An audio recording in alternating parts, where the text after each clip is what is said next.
Hello, and today we are doing Premier League predictions for matchday number 26 of the 2021 to 22 season.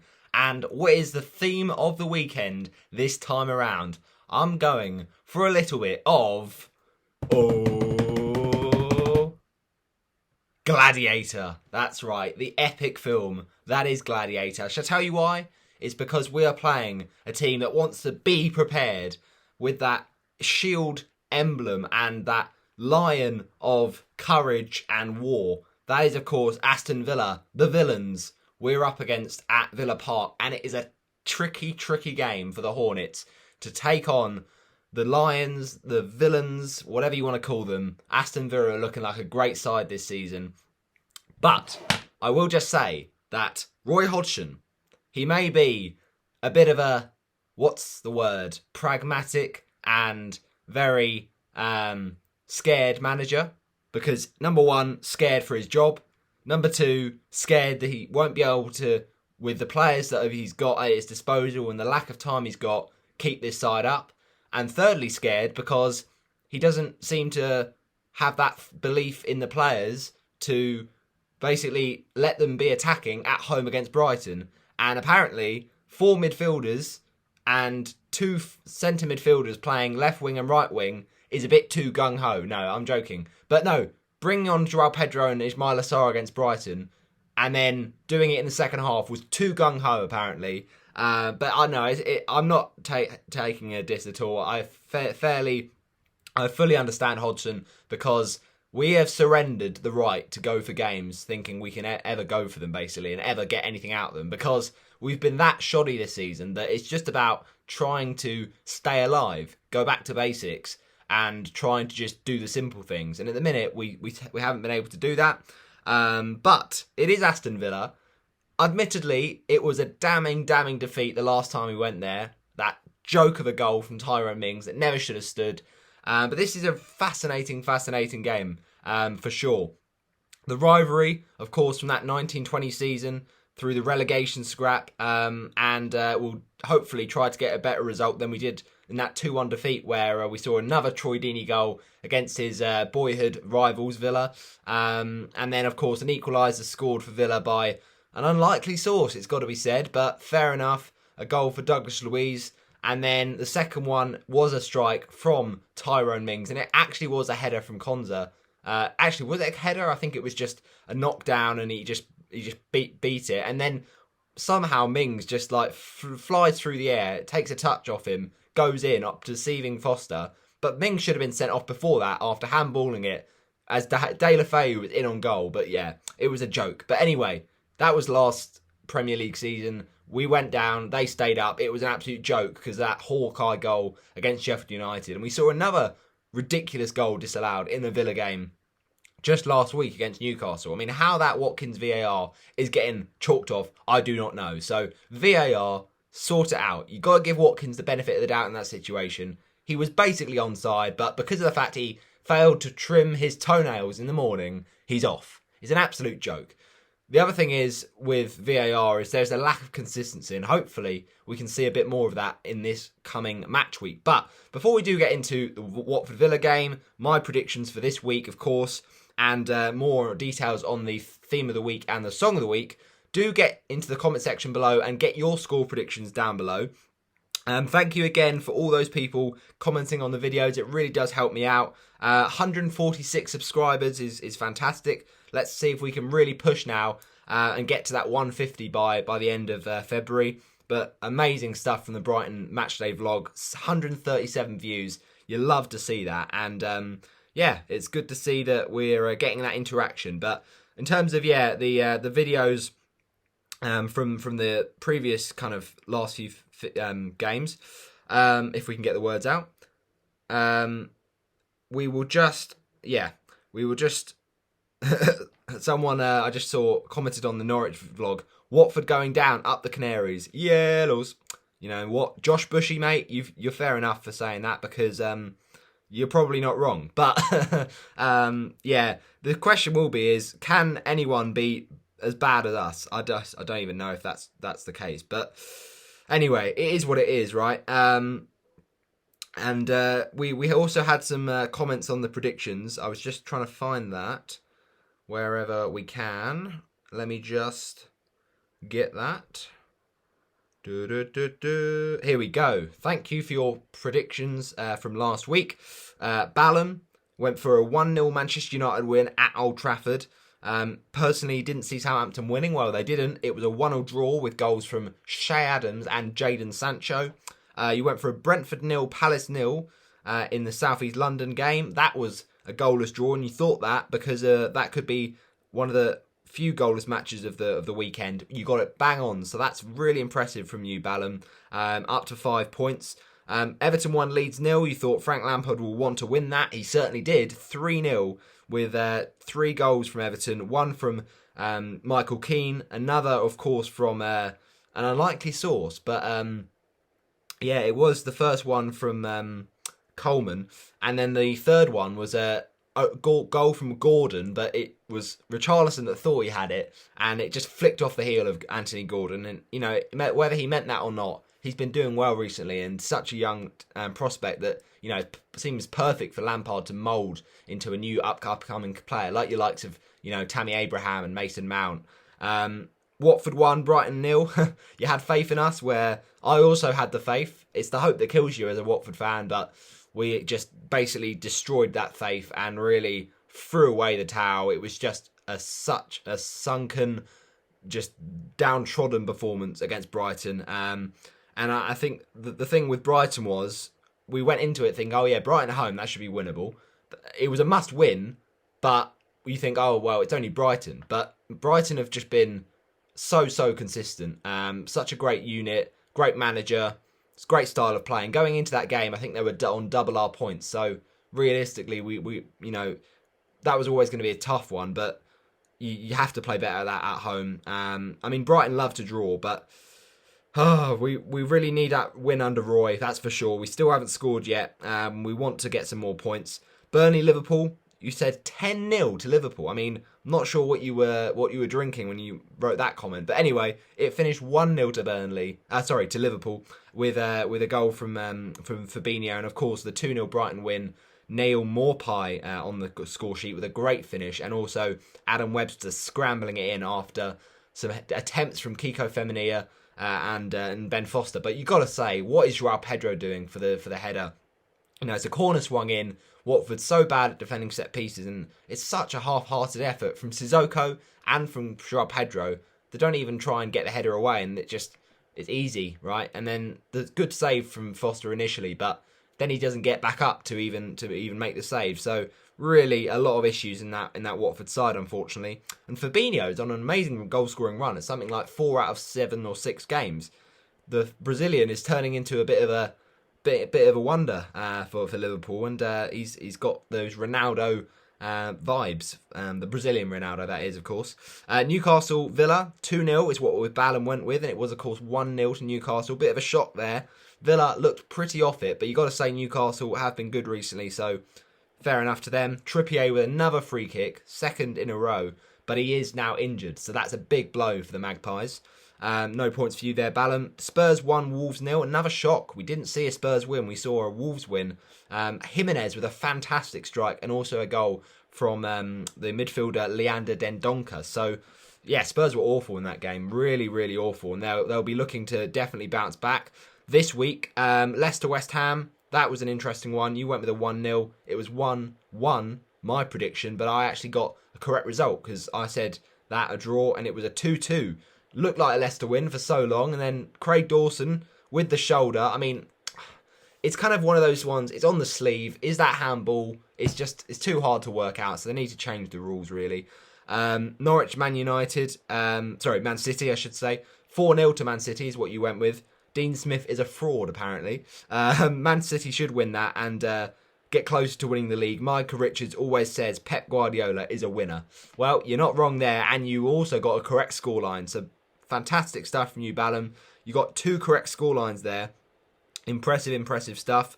So, yeah, just wrapping up for this week. Also, there was the Man United-Brighton game, but you seem to have missed that one out. So, is what it is. But you got yourself a very, very healthy tally there. We did in fact finish Ballum on 11 points, I do believe. Oh no, sorry, 12 because of the Everton game. So yeah, not bad. 12 points. We also had DK as well, commenting. He put Southampton win, so no points there. Palace win, no. Chelsea, Arsenal didn't actually happen, so I'm not sure why I predicted that one. Everton, Leeds didn't get that right. Watford, Brighton did predict a Brighton win, so that's 1 point to you. Also predicted a City win, but thought Norwich would score, as I did, so only 1 point there. Burnley, Liverpool, 2-0, so that's 3 points. Newcastle, Villa, no points there. Wolves, you actually said 2-1 Wolves. Fair enough. That's impressive. So yeah, that puts you on a very decent, so far at least, score of 4. Now we move on to the game between Leicester and West Ham. You said a 1-1, so that's 3 points of the correct goal difference / result. So that is 7. And Man United, Brighton, you went with a 1-1. It was, of course, 2-0. So, yeah, unlucky, but decent week for you, to be honest. Fair enough. 5 points from that, 3 points from that Leicester West Ham game. So 7 overall, I do believe, if I've calculated that right. And yeah, decent predictions. So thanks for predicting. Get yours in the comments for this week. Here are my predictions, though. Before we get cracking, though, let's get into what we did, in fact, get last week. Now, I was just trying to find where my predictions book was. Let me just get that quickly for you people. So, in terms of last week, we had a decent week. Not a far-fetched one, not a super week, but we'll take it. Obviously, last week, week 24, we were decent, right? We got a nice, cheeky, correct score in the City Brentford game and the Norwich Palace game. But this week was not so successful. We did get a correct goal difference, as I mentioned. Leicester 1, West Ham 1. But then United game, got it wrong. Everton, we went for a high-scoring draw. Norwich, Man City, we said 4-1, so only 1 point there. We said 3-1 Liverpool, it was only 1 point. We backed Palace, nope. We backed Spurs, nope. We backed Watford. We did say Mopai to score, I suppose, but yeah, a bit of a mare there. We also backed a 1-0 in the Villa game, to Villa, but wrong way around. And then United, Brighton, we said 2-1, so 1 point there. Rounding off the week on 6 points, really should be doing better. But we move to match week 26. This is where it gets interesting. And with that theme of the week then, of course, that is going to be Gladiator, the film. What, my friends, is going to be the song of the week? Well, I'm feeling it. It's going to be...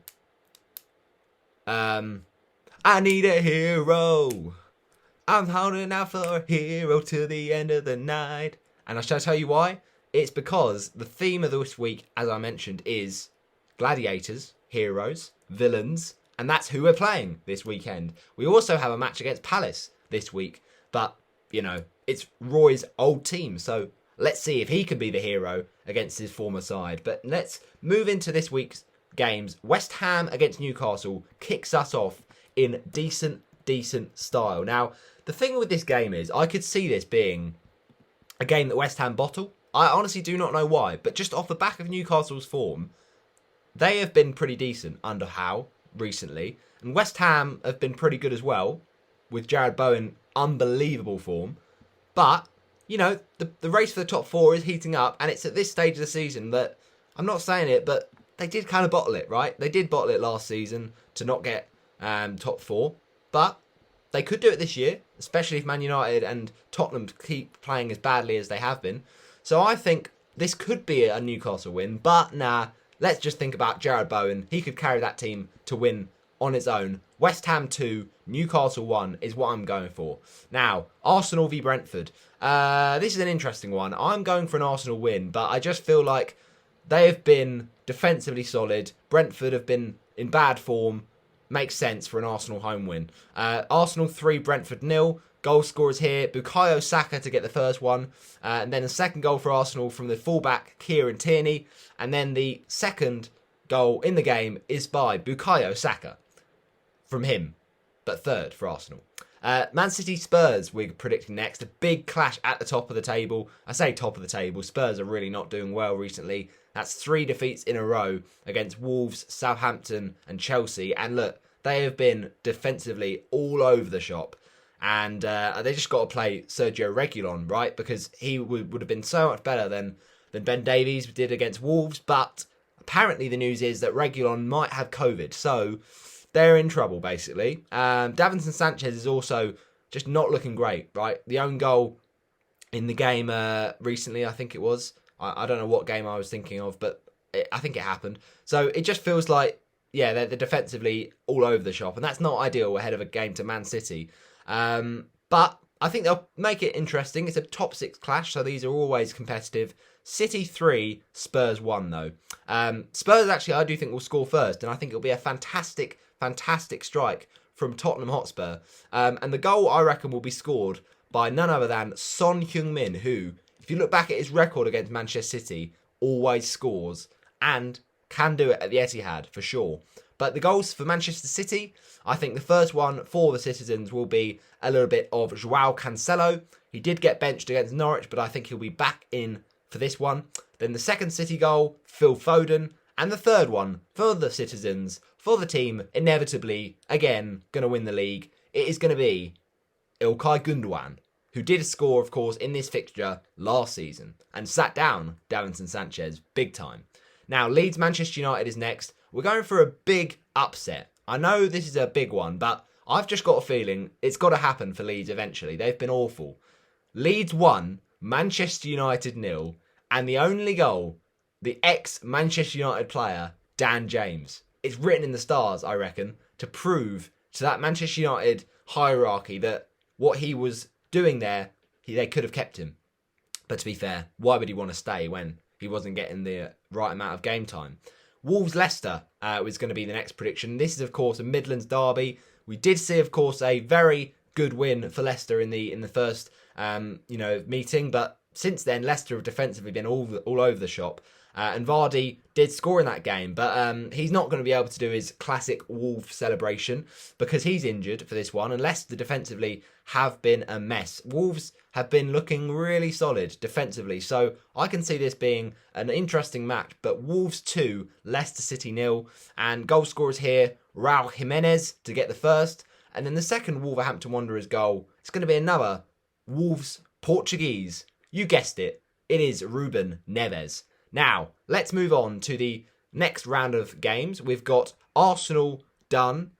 Villa is next. And this is Watford's match that really needs to be 3 points. Now, I could easily say a Watford win here, which is what I did for Brighton, but then I was absolutely slapped in the face. So, my thinking is, if I predict a big Villa win, then hopefully Watford will change their fortunes and go against me, just as always do.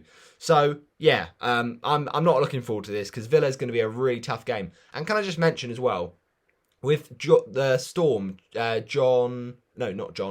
Storm, is it Eunice or something? The Storm is mad, right? The weather is mad. So let's hope all these games go ahead, right? That's the first thing to say. If not, then is what it is. But with this match, Villa, I'm just interested in this one. There's a bit of heat in it. Obviously, you've got players that in the past have not liked Watford. You like Sir Jack Grealish, but he's gone now, so, you know. But yeah, Steven Gerrard, I don't even think he'll ever have managed Watford. No, he hasn't, because he never played us whilst he was at Rangers. So it'll be interesting to see how he sets up. I can imagine it would be, looking at defensively how poor we've been recently, to just dominate the ball. And look, Watford are so bad at getting ball off teams, so we might be in trouble for another defeat. But I don't know what the solution is for Hodgson. We just have to go for it. My predicted lineup, though, that I think will give us the best chance of a result at Villa Park: Foster in goal, then left back Hassan Kamara, who's been fantastic, and he's been the one player who's come out and apologised when really he doesn't need to. He was pretty sloppy against Brighton, I'm not going to lie, because he should have stopped the cross from Lamptey, but performance-wise, he's been pretty solid when everyone else has been awful. So you got to rate that from Hassan, but still. Then the centre-back pairing, probably the same again. I think Troost-Ekong got to keep grafting because he's on a redemption trail to try and get back in the team. But at the minute, it's going to be Samir and Cathcart. And then on the right, Kiko Femenia just gives us so much attacking threat. Then in the midfield, I think we've got to change it up. I think Kutsker and Cleverley playing on the wing is just not the way to go. And as much as they try hard, those two, they haven't got the quality. So the midfield should be two holdings in Louza and Kayembe, and then Sissoko pushed a bit further forward in that number 8 spot. So that's a 4-2-3-1. Then in the kind of front four, if that makes sense, we've got on the left easy. Emmanuel Dennis, as bad as he's been recently, he's at least got that, desire to take on players and just maybe needs to make some better decisions in the final third and not shoot all the time like he did in the Brighton game, where if he just shoots earlier, instead of dribbling through all those players, he maybe doesn't hit the crossbar. Then, of course, in that holding midfield, well, not holding, but you know what I mean, in that three, for me, it's a simple one. It's got to be Joao Pedro, because he does usually give us that impetus. Then on the right-hand side, this is a bit more a difficult one, to be honest, but I think it's got to be Ismaila Sarr, because what he gives us is so crucial. And then with that 4-2-3-1, I think the first man up top, I said a 4-2-3-1, I've just realised. So that would just be really stupid of me. So Sissoko in the middle, ignore that. Dennis on the left. We've got Kayembe and Luzer behind the front, the line of three. Then in the middle, Sissoko. Apologies. Then we got Dennis. Then on the right, Sarr, and then up front is not Josh King. I think he's just been too poor. Right? We need to just change things up. So start Joao Pedro from the off, and maybe have Cucho if things aren't working. Just mix it up. I honestly think that. And Samuel Kalu as well. He should get his debut eventually, and I think we might as well make the most of him now we've brought him. So it's a really interesting game. We'll try and get a better result than that 2-1 defeat in the Prem at Villa Park, because that was the most gutting result, to be honest. It condemned us poorly, so heavily. So let's hope for something a bit better.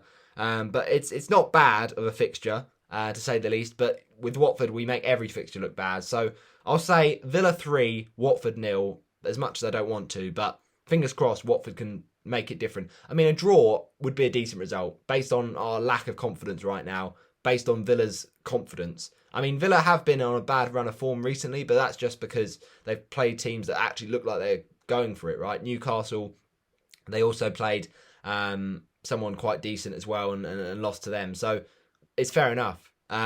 Let's move on, though, to the scorers for this game. I think Villa will score first through Luca Digne. Did score a late free kick, I think, against Watford for Everton. I think he'll do it for Villa. And then the second Villa goal, I don't know. Let's go with Jacob Ramsey. He looks a great talent. And then the third the third Villa goal, I should say. Let's go for John McGinn, scored in the reverse fixture. An absolute beauty. Now, moving on to the game between Palace and Chelsea. This is a game I'm predicting a Chelsea victory. They have had 2 weeks off because of the Club World Cup. They won the Club World Cup against Palmeiras. Lukaku was on the score sheet then. Do I think he is going to be this time? No, sirree. But Kai Havertz, who also scored that day, is going to be on the score sheet. Palace 1, Chelsea 2. Havertz to score first, then the goal for Palace, I think, will be a little bit of, oh, you wouldn't expect it, but Tyrick Mitchell. And then the winner for Chelsea is not going to be, of course, Kai Havertz. He will get the first one, but I think the second for Chelsea is going to be a little bit of Azpilicueta. Now, moving on to Liverpool Norwich. Big game for Liverpool. They expect to win this easily. Norwich have been poor, and okay, they've been a bit better under Dean Smith, but Liverpool will want the firing line here. 3-0 is my prediction, with 2 from Mohamed Salah and 1 from Virgil van Dijk. Now, Southampton against Everton. This is a game I can see going either way, really, but I just favour Southampton because they were brilliant against Manchester United, and Armando Broja as well looked decent. So Southampton to win this by 2-0. I think Everton will be hit back hard, back to reality. The goals for Southampton, James Ward-Prowse. And the second for the Saints, I'm going for a bit of Carl Walker-Peters. Now, Man City v Spurs, we have already predicted. Leeds Man United, we have already predicted. Wolves Leicester, we have already predicted. So, Burnley v Spurs is a game you could see Spurs losing. It's that kind of stingy game where they could stay in it and try and do something, but might not happen. I'm saying Spurs just sneak a victory with a goal. 1-0 Spurs win. It's another one from Son Heung-min. Now, Watford Palace, I could see this being a tough game, I'm not going to lie. I think against Hodson's former side, they have been brilliant this season. Away from home, though, they have not been that good. So maybe it's a shout. But I just feel like even when we're at home, we don't look like we're a home team. We just look so downtrodden. But all I can do is hope. And seeing as I predicted a defeat in the Villa game, let's hope we bounce back from that with a win against Palace. We need to win soon. And let alone win, score some goals. Score some actual football goals. So let's just hope it's a scrappy afternoon or evening I should say, at Vicarage Road, and the win is all that counts. Watford 1, Palace 0, and the only goal of the game, you beauty, Ismail Assar. Now, Liverpool Leeds, I'm predicting a big Liverpool win because Leeds are leaky as anything. Liverpool 4, Leeds United 0. Trent Alexander-Arnold to get the first goal of the match, then another from Mohamed Salah, who scored a hat-trick in this game last season.